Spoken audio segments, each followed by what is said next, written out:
Saya mau ucapkan terima kasih kepada tim pastoral, Pastor Chandra, Pastor Nova, Pastor Carlo, dan Kak Telma yang memberikan saya kesempatan yang kedua kali untuk bisa berbagi firman Tuhan dengan jemaat sama-sama di tempat ini. Saya percaya kesempatan yang sama akan diberikan kepada Bapak Ibu juga di tempat ini untuk bisa berdiri di tempat ini. Amin. Bapak Ibu Saudara, ada satu negara yang sangat luar biasa. Negara ini negara kecil, tapi negara ini dijuluki juga sebagai negara terkaya di dunia. Sehingga dia bisa bersaing dengan para negara-negara yang besar. Negara ini diakui, oh benar, memang kelihatan dan nyata bahwa Singapura merupakan negara yang teraman untuk dikunjungi. Baik itu para pebisnis, bahkan bagi mereka yang ingin wisata di sana. Kenapa Bapak Ibu Saudara bisa seperti itu? Di sana juga ada banyak agama-agama, banyak ras dari seluruh manusia mungkin ada di situ. Dan bahkan ateis ada di situ. Tapi ini negara ini kok bisa menjadi negara yang aman? Sehingga saya pelajari bahwa kenapa negara ini bisa seperti ini? Karena masyarakatnya hidup dalam rasa hormat akan pemerintah mereka. Mereka taat, mereka tertib, mereka sopan. Kalau kita lihat di sosmed, kita lihat mungkin kita buka YouTube, kita lihat bagaimana kehidupan yang ada di Singapura. Orangnya care gitu. Saya lihat waktu ada seorang turis yang tanya ini tempat ini di mana. Dan si perempuan ini jelaskan detail sekali. Begitu dia menghormati orang lain, dia menghormati para wisatawan. Sehingga tidak salah bahwa negara ini merupakan negara yang kuat, tangguh. Karena masyarakatnya punya rasa hormat yang besar.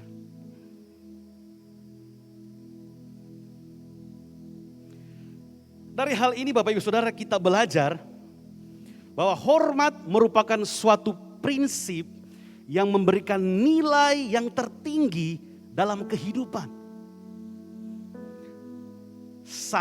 Sikap saling menghargai, pengakuan diri, mengagumi, bahkan sikap merendahkan hati. Di gereja ini Bapak Ibu Saudara, kita berjalan dan kita hidup dengan nilai-nilai dari gereja ini. Saya percaya gereja ini tidak dibentuk, pelayanan ini tidak dibentuk hanya sekedar oke, kita beribadah dan oke, jalan. Tapi gereja ini enggak seperti itu Bapak Ibu Saudara. Gereja ini mempunyai nilai di mana nilai ini akan membawa jemaat Tuhan bertumbuh dan mengalami Tuhan. Ada GC 7.0, 7 nilai yang luar biasa. Ada home, ada misi, nilai-nilai yang luar biasa yang gereja ini bawa untuk setiap jemaat-jemaat Tuhan. Dan di nilai yang ketujuh disebut God's culture. Di dalam God's culture itu ada yang disebut yang akan menjadi tema kita malam hari ini, bahkan minggu ini berjalan, yaitu culture of honor. Budaya menghormati. Mari bilang kiri kananmu, budaya menghormati.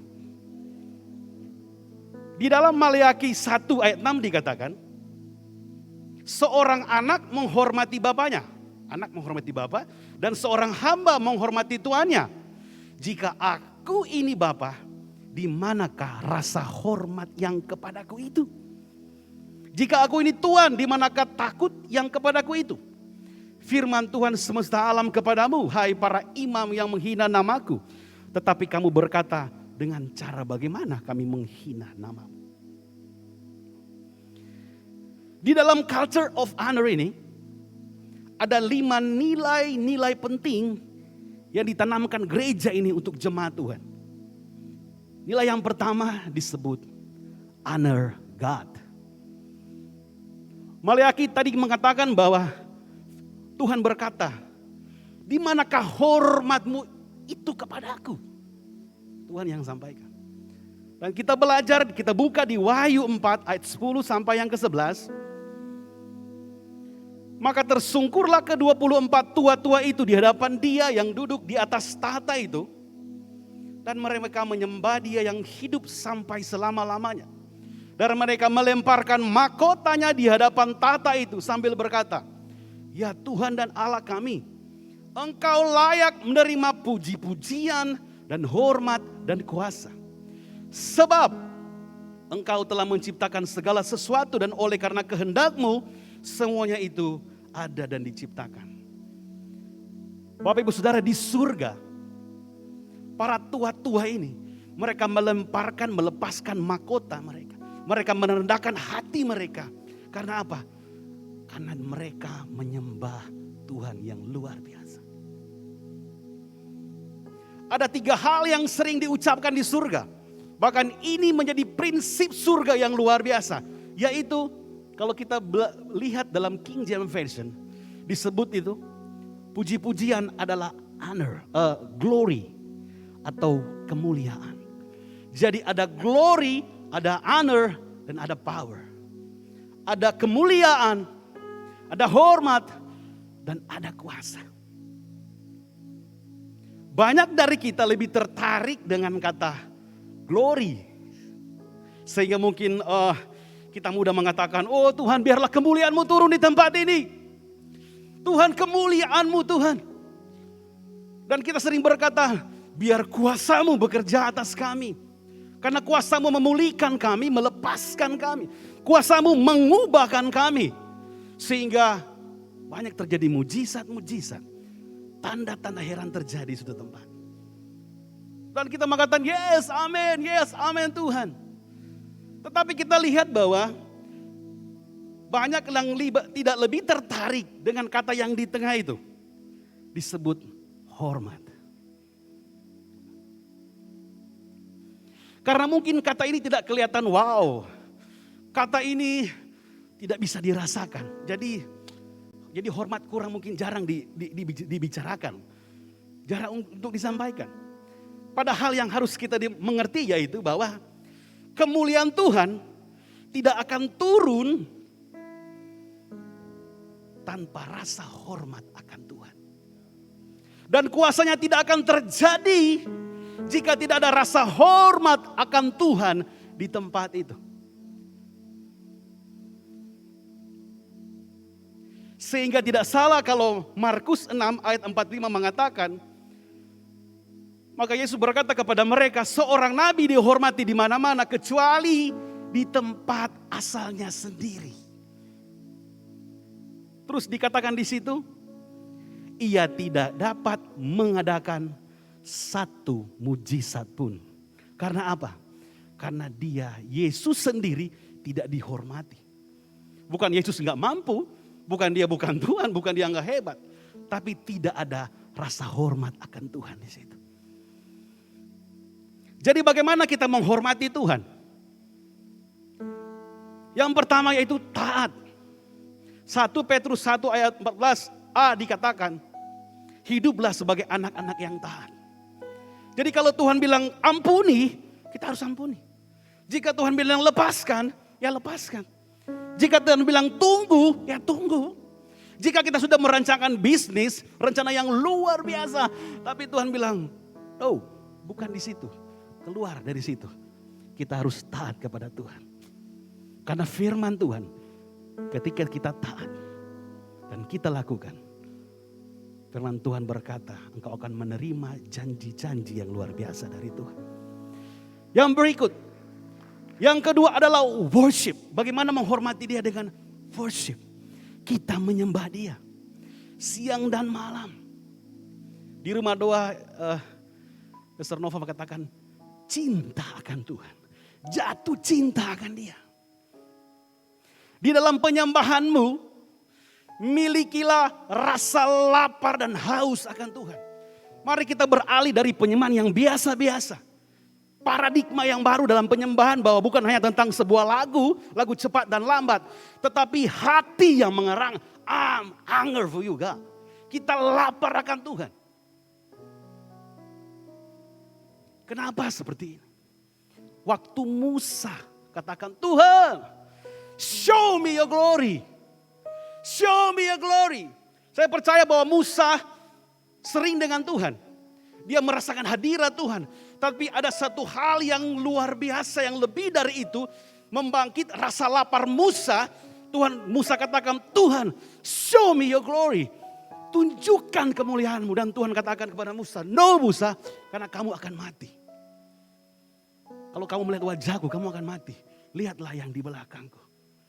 Tuhan mau hal-hal yang dari daging kita itu dilepaskan.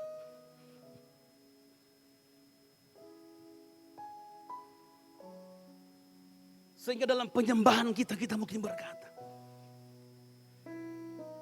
Kau ku sembah, Kau ku sembah. Dan Musa katakan, show me your glory. Kau ku sembah.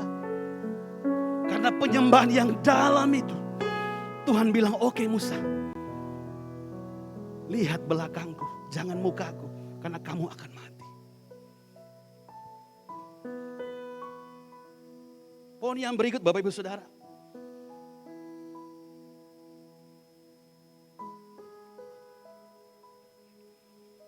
Finansialmu. Hormati Tuhan dengan keuanganmu. Bulan lalu kita belajar tentang the best seed. Buah sulung, pemberian yang terbaik bagi Tuhan. Setiap bulan kita akan bawa perpuluhan untuk Tuhan. Bapak Ibu Saudara, itu tanda hormat kita kepada Tuhan. Dia akan memberkati kita di saat kita membawa menjadi bagiannya Tuhan. Karena dia sendiri berjanji dalam 1 Samuel 2 ayat 30b. Saya singkat Bapak Ibu Saudara. Sebab siapa yang menghormati aku, akan kuhormati. Itu Tuhan kita. Berikan kemuliaan untuk dia. Poin yang berikutnya itu. Yang kedua, honor parents. Berbicara mengenai honor parents, ada 2 macam penyebutan yang saya buat. Yang pertama yaitu, hormatilah orang tua jasmanimu. Karena Efesus mengatakan bahwa, hai anak-anak, Efesus 6 ayat 1-3. Hai anak-anak, taatilah orang tuamu di dalam Tuhan, karena haruslah demikian. Hormatilah ayahmu dan ibumu. Ini adalah suatu perintah yang penting supaya yang nyata dari janji ini, supaya kamu berbahagia dan panjang umur di bumi. Disebutkan berbahagia dan panjang umur. Mereka yang dititipkan Tuhan, kita dititipkan, Tuhan menitipkan kita dalam mereka, sehingga mereka mendidik, merawat kita. Jadi yang mau Tuhan yaitu, hormatilah orang tuamu selagi mereka ada. Karena ada berkat di dalamnya. Waktu saya baca kejadian 9 ayat 21 tentang Nuh, anak Nuh yang namanya Ham. Betapa dia tidak menghormati karena waktu Nuh sedang mabuk, auratnya kelihatan. Dia bukannya ambil kain dan menutupinya, tapi dia cerita ke orang lain. Dia katakan kepada saudaranya, papa itu dia mabuk dan dia sudah kelihatan auratnya. Tapi apa yang saudaranya lakukan? Dia datang kain dan dia meletakkan itu. Mereka tunduk dengan hormat ke belakang. Sehingga apa yang Nuh katakan, engkau Ham akan menjadi budak dari saudara-saudaramu. Kutuk yang dia dapat bukan berkat yang dari Tuhan. Yang kedua yaitu orang tua rohani. Ada prinsip yang luar biasa yang disampaikan Rasul Paulus kepada jemaatnya. Di 1 Korintus 4 ayat 14-16. Hal ini kutuliskan bukan untuk memalukan kamu, tetapi untuk menegur kamu sebagai anak-anak yang kukasihi. Sebab sekalipun kamu mempunyai beribu-ribu pendidik dalam Kristus, kamu tidak mempunyai banyak bapa. Karena akulah yang dalam Kristus Yesus telah menjadi bapamu oleh Injil yang kuberitakan kepadamu. Sebab itu aku menasihat kamu, turutilah teladanku. Rasul Paulus merupakan rasul yang luar biasa. Mujizat, tanda-tanda heran. Dia menulis kitab-kitab dari Roma, Korintus, Efesus dan lain sebagainya. Dia tahu bahwa dia ada rasul yang Tuhan datang dan Tuhan memberkati dia berjalan kerasulan. Tetapi ada satu shifting, ada satu dimensi hubungan yang baru. Karena Rasul Paulus membangun jemaat. Dia yang mengatakan gereja dan jemaat. Tetapi ada perpindahan. Dia mengatakan setelah dia mengetahui hubungan itu, dia mengatakan bukan hanya sekedar gereja dan jemaat, tetapi orang tua dan anak. Bapa rohani dan anak. Dia menempatkan dirinya menjadi bapa rohani dan jemaat-jemaatnya adalah anak-anak rohani. Dan jika kita adalah anak, tentunya kita akan menerima warisan. Kita mewarisinya. Kalau saya di sini saat ini berdiri, ditugaskan untuk membawa firman Tuhan, sharing firman Tuhan saat ini. Kalau saya berhalangan, saya mungkin bisa diganti. Saya diganti dengan orang lain. Saya akan diganti.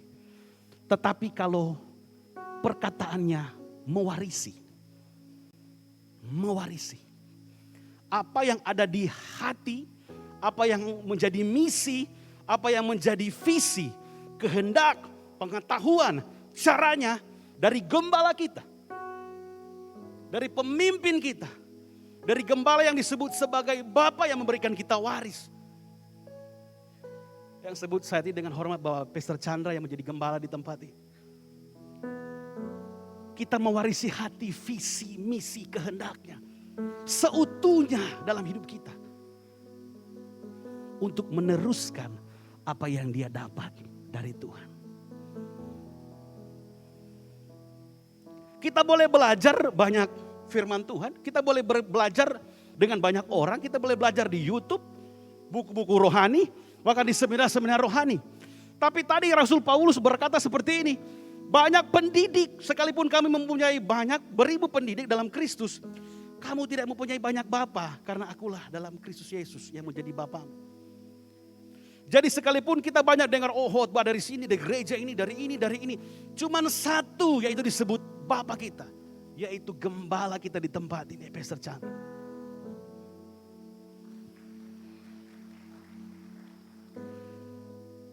Kenapa? Karena dia berani menegur kita. Dia berani mengarahkan kita, mengajarkan kita, membimbing kita, mendidik kita. Sesuai apa yang dia punya karena dia adalah Bapa rohani.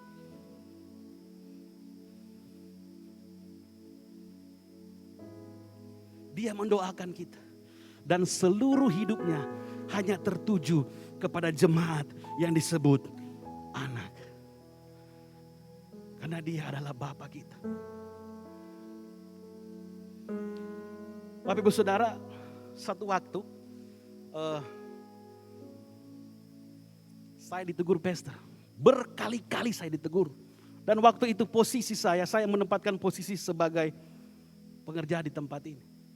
Saya pikir saya melayani Tuhan karena saya dari gereja yang lain. Saya ditegur, saya sakit. Karena teguran itu sakit di telinga dan sakit di hati. Banyak kali dia pastor menegur saya. Dan saya sharing ke PDP Ferdinand. Saya tidak tahan, saya sharing.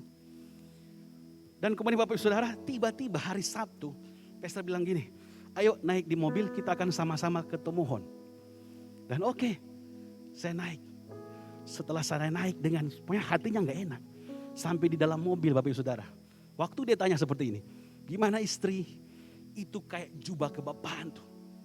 Dia kasih rasa bahwa Bapa itu dia akan menegur kamu untuk kebaikan kita. Untuk menjadi kita lebih baik dan lebih luar biasa. Amin. Amin.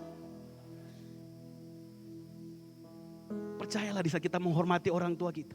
Berkat yang akan turun ke dalam hidup kita bukan kutuk. Yang berikutnya itu under leader. Efesus 6 ayat 5 dikatakan bahwa hai hamba-hamba taatilah Tuhanmu yang di dunia dengan takut dan gentar. Dan dengan tulus hati sama seperti kamu taat kepada Kristus. Hormatilah pemimpinmu dalam pemerintah sebagai masyarakat kita. Dan pemimpin-pemimpin di perusahaan kita. Jangan hanya karena dia ada dan kita hormat, kita tunduk, kerjanya luar biasa. Tapi setelah nggak ada, datang terlambat, ataupun kerja malas-malasan, itu tidak menghormati mereka. Milikilah rasa yang patuh dan berintegritas. Dan begitu juga Bapak Ibu Saudara dengan di gereja ini ada yang disebut pemimpin. Para leader. Ada yang disebut kabit atau kepala departemen. Ada yang disebut gembala-gembala kul. Mereka adalah pemimpin kita dalam rohani yang mendoakan kita. Mereka menjaga-jaga dalam hidup kita. Satu waktu pada ulang tahun Pastor, para pengerja sudah mempersiapkan kue ulang tahun untuk diberikan pada jam 12 malam. Dan waktu pergi, udah tunggu di depan di pintu kamar. Sedikit lagi, Pastor lagi berdoa. Oke, sedikit. Dan ditunggu. Begitu lama nggak selesai dan mereka dengar, apa sih? Kenapa nggak selesai? Pastor berdoa. Apa yang didoakan? Setiap satu persatu dari jemaat Tuhan di tempat ini. Hormatilah para pemimpin, leader kita, orang tua kita. Poin yang keempat yaitu honor other. Dalam budaya hormat, pada dasarnya itu merupakan satu praktek kasih Tuhan setiap hari dalam hidup kita. Dan bagian penting dalam hormat akan orang lain adalah memilih untuk tidak menentang mereka. Memilih untuk tidak berpikir bahwa saya lebih hebat dari orang lain. Oh, saya lebih baik, oh saya lebih kaya, oh saya lebih berpengetahuan. Tetapi sebaliknya kita dengan tulus merawat dan menganggap mereka lebih baik dari diri kita sendiri. Mungkin sulit sekali untuk menghormati orang-orang tertentu yang memiliki sikap yang tidak baik dalam hidup kita. Sulit untuk menghormati mereka. Sulit. Tegur, halo, dia nggak sapa. Tegur, halo, dia nggak sapa. Bahkan mungkin waktu kita harusnya dihormati, dia nggak hormati kita. Bukan gila hormat, tetapi nilai itu. Tapi jika kita memilih untuk menghormati mereka, firman Tuhan berkata, engkau memuliakan Tuhan. So hormati dan hargailah sesama kita. Dengan apa? Dengan pemberian kita mungkin. Bukan sekedar harta, pemberian waktu dan lain sebagainya.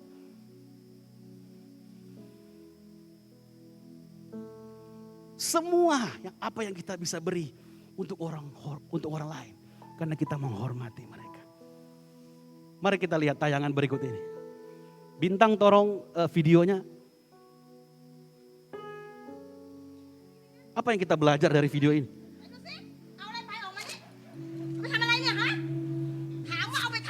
Anak ini mencari obat untuk kesembuhan ibunya.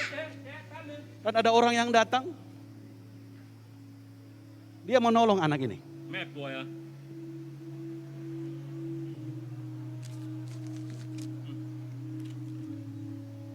Giờทำอย่างนี้อีกนะ Muối, cao lẩu.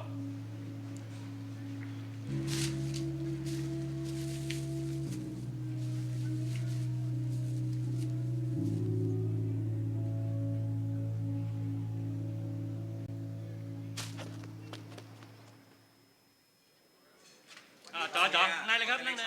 30 tahun kemudian. Chặtไป.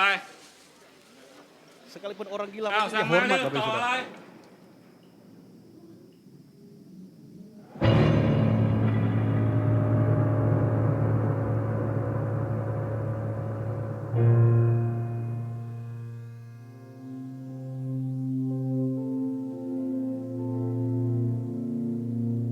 Bapak ini sakit dan harus bayar 7.920. Anaknya bingung, mau bayar pakai apa rumah sakit ini? Stres anaknya nih.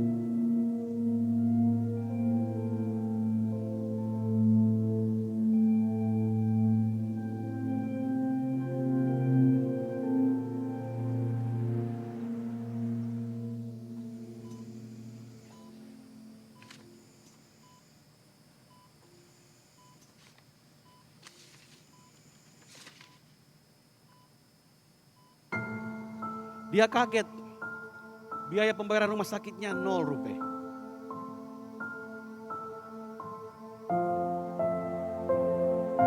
Semua sudah dibayar 30 tahun yang lalu.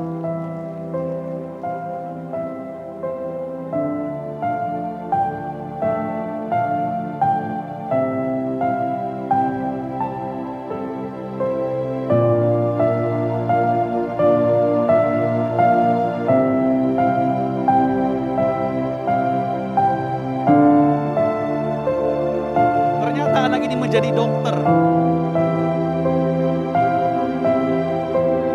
Dia mengingat 30 tahun yang lalu. Jika kita memberi honor kepada orang lain, maka kita akan menerima honor itu. Jika kita memberi kepada orang lain, maka kita akan diberi, kata Tuhan. Yang percaya katakan amin.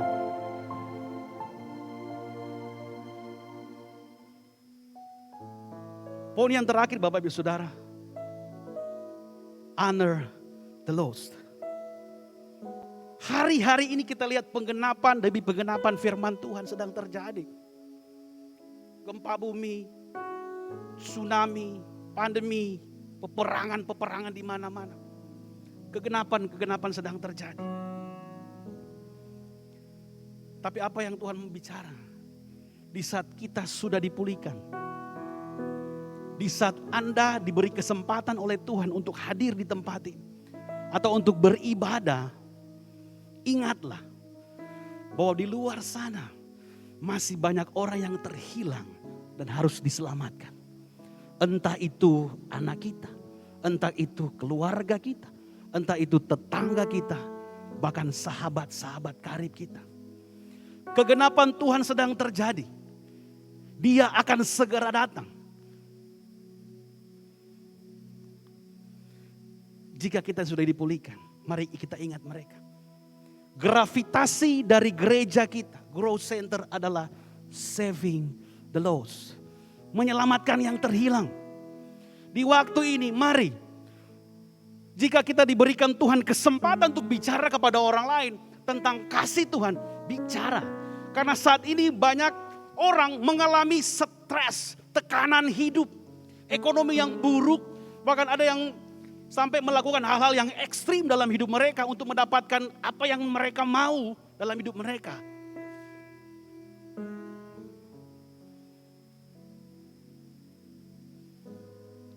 Selamatkan mereka, Bapak Saudara. Ceritakan tentang Yesus dalam hidup mereka. Karena kita menghormati mereka sebagai honor the lost. Di gereja ini pun kami tidak melihat dari mana latar belakangnya.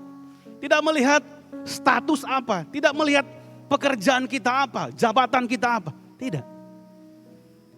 Karena di gereja kita hanya ada satu motivasi yang kita jalani, yaitu menjalankan amanat agung dari Bapa di sorga. Haleluya. Mari kita siapkan hati kita. Terima kasih Tuhan. Ku kagum hormat akan Engkau. Ku kagum hormat akan Engkau. Kau Allah yang layak dipuji. Ku kagum akan Engkau. Ku kagum hormat akan Engkau. Ku kagum hormat akan Engkau. Kau Allah yang layak dipuji. Ku kagum akan Engkau. Ku kagum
memberkati.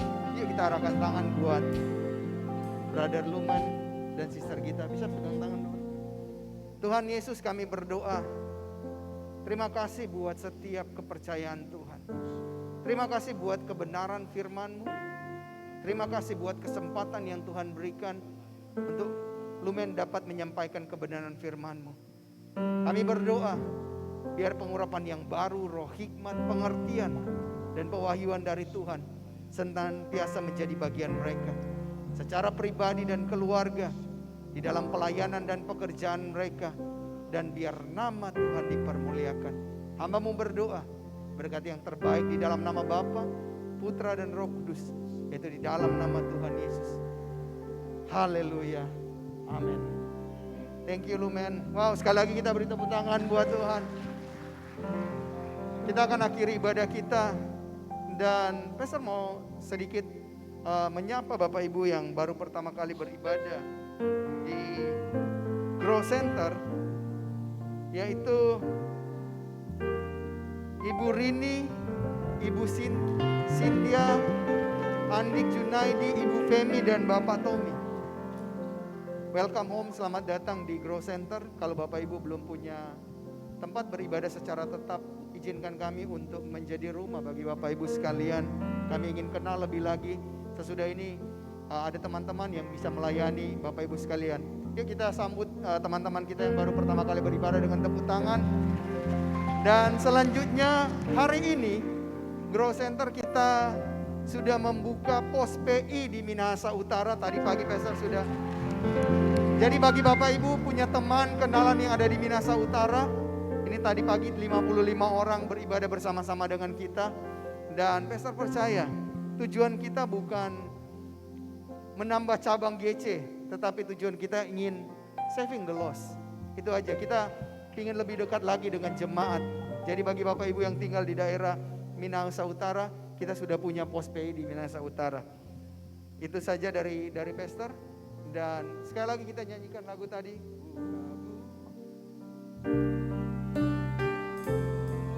Hormat akan Engkau, ku kagum hormat akan Engkau, Kau Allah yang layak dipuji, ku kagum akan Engkau, ku kagum hormat akan Engkau.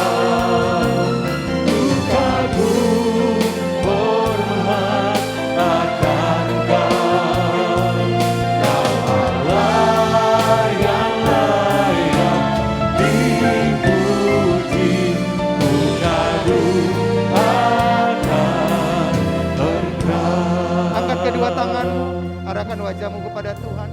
Jemaat yang dikasihi Tuhan, pulanglah dan terimalah berkat Tuhan. Segala berkat, kuasa dan otoritas itu berasal dari surga, yaitu berasal dari Tuhan kita Yesus Kristus. Kiranya Tuhan Yesus memberkati ketika engkau masuk dan diberkati ketika engkau keluar. Diberkatilah engkau di kota maupun di desa, di gunung maupun di lembah. Diberkatilah setiap bakul adonanmu dan diberkatilah buah kandunganmu di dalam nama Tuhan Yesus.